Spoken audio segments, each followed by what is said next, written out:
Hey guys.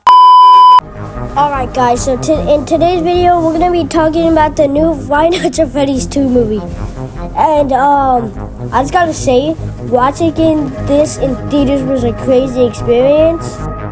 But are you ready to start the show?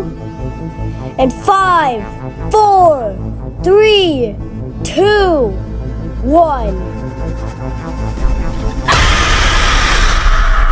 Sorry guys, this video was a little late.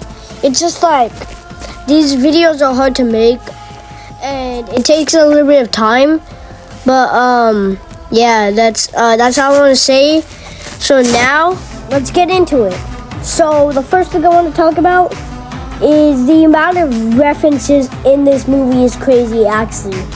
Like these are references that a lot of FNAF fans will get. But keep that in mind for later in the video. So there's gonna be a lot of references, but the first one I want to talk about, the most obvious one, the horror references. I mean the horror reference. It was crazy. Like my theater was absolutely dying over the soundtrack. It was so funny. So like Mike grabs like a Freddy plushie from the thing, which is like a bootleg plushie you can get from Amazon. He grabs it, squishes it, and it makes a noise. It makes the horror noise, and everyone is absolutely dying.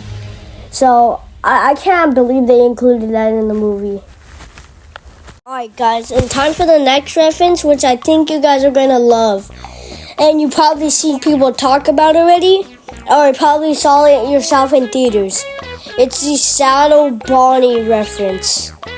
So, if you watch this scene, it's like a split second where Mike flashes the light and you see Shadow Bonnie. And the thing I like about this scene is that they didn't grab, movie-fy him. Like, you know how like Freddy isn't, they made him as a movie character? No, they actually grabbed it out of the game. So it actually looked very good. I like this reference, but only one person in our theater really saw it. But people online were talking about it so much. You guys are gonna love this one. It's the Corey reference. I know, you're hearing right, Corey. And like the last film, he's a taxi driver. So in the first film, he's a taxi driver, and they did the same thing for this movie. So here's how it goes. So Corey goes to the pizzeria, and he sees Abby and says, "No, not again," since the first movie, and then that's when he flips the thing around and sees Toy Chica with their beakless, and that's the only time this entire movie where we get to see Toy Chica with no beak. So it was very funny. And then the funniest part of all is when he said, "I gotta get a new job, man." Alright guys, so now that we got our references out of the way, now it's time to talk about the cast. And let me just say, this was an amazing cast, but before we get into that, I want to talk about how Matt Pat is Toy Bonnie.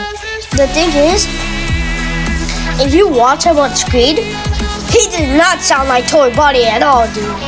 It sounded like a whole other person. But now that I keep on watching that scene more, I'm starting to see it a little bit. Because when he was walking to the thing, he was making a couple voice lines, but he was wondering how it was gonna sound. So I guess yes, I think he did voice Toy Bonnie. And they wouldn't lie about it either. Well, they would, but it's been so much stay. So I think now he actually is the voice of Toy Bonnie. So yeah. Okay guys, so now that we actually got it, so now that we talked about Matt Pat's Toy Bonnie, let's actually talk about the cast in general. I think it was an amazing cast, but people are hating on it so much, even though it was a good cast. People are hating, especially on Megan Fox as Toy Chica, but I think she did an amazing job, and I think you all remember this scene. anyway, what I want to talk about is basically how good of a job they did. I think they all did amazing, like I said, and yeah, that's basically what I have to say. And like, there were some funny photos behind the scenes. It was very funny. So that's all I want to talk about for the cast. And yeah. By the way, before we get into the next thing, I really wanted to tell you guys that I've been hiding toy Freddy plushies throughout the videos. So throughout the video, and whoever comments saying how much there are,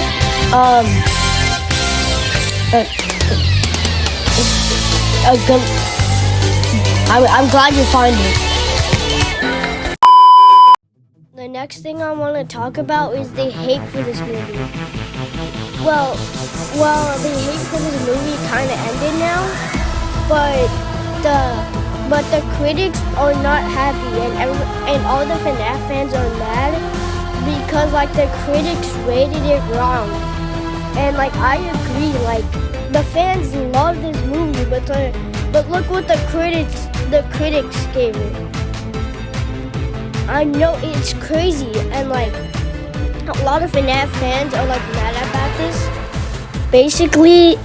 That's basically like all that's going on here, and it's like crazy. So like, if the critics are watching this, give it a 100 tomato meter. Is that too much to ask for? Alright guys, before I say how much I like this movie, the last thing I want to talk about is the hype for this movie. It's actually crazy. Like people were like, this is like almost like Minecraft movie hype.